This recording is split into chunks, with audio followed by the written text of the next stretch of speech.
What's up, everybody? Nicholas here from nicholaskuzmich.com. I'm here with my trainer, my performance coach, Mr. Adam Lloyd. And look, we were just talking about what is one of the greatest myths that a lot of people who are working out for high performance have. And I want to bring this up because I realized I was in a similar boat. I used to train at a big box kind of facility, personal training, well known. And the problem was every time I went, it was like, let's see how much more weight we can throw on the thing. And why in a span of 12 months did I get hurt, badly hurt, 3 times?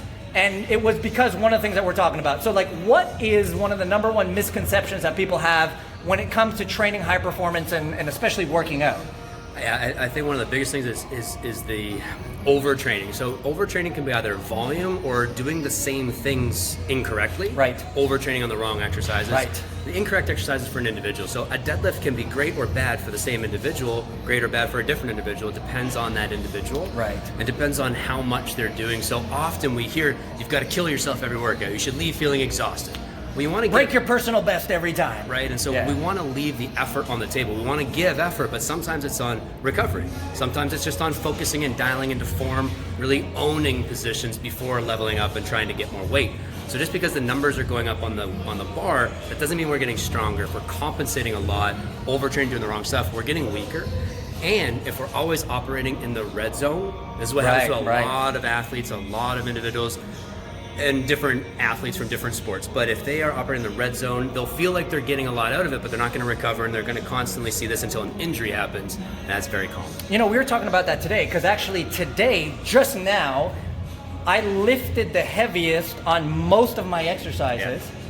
But the crazy part was, leading up to this, we were never talking about increasing my personal best. It was the small incremental positional changes, functional movement, and all of a sudden, little did I know that I'm lifting the heaviest I've ever lifted before, which was interesting. But the other thing I want to say is, I remember the first day I walked in this gym and you looked at me and you're like, we're not going to lift the weight until we just fixed how you walk, how you stand. Like, you noticed that I was operating weird, and you're like, we're not going to lift heavy for a while until you can get your posture and your form better. Yeah. And now we're at this whole level. So look, if there's people who are out there who are working out probably like on their own or got some kind of like online program or something, and they're probably overtraining, either in the red zone too much or like, not doing things right and thinking about one best rep every time.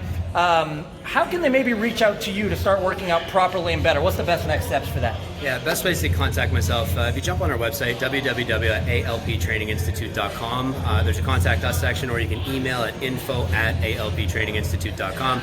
Tons of information up there, easiest ways to get in touch with us. Yeah, so reach out. Look, stop wasting time and money and effort doing all these cookie cutter things off the internet or whoever with someone who doesn't really know what they're doing.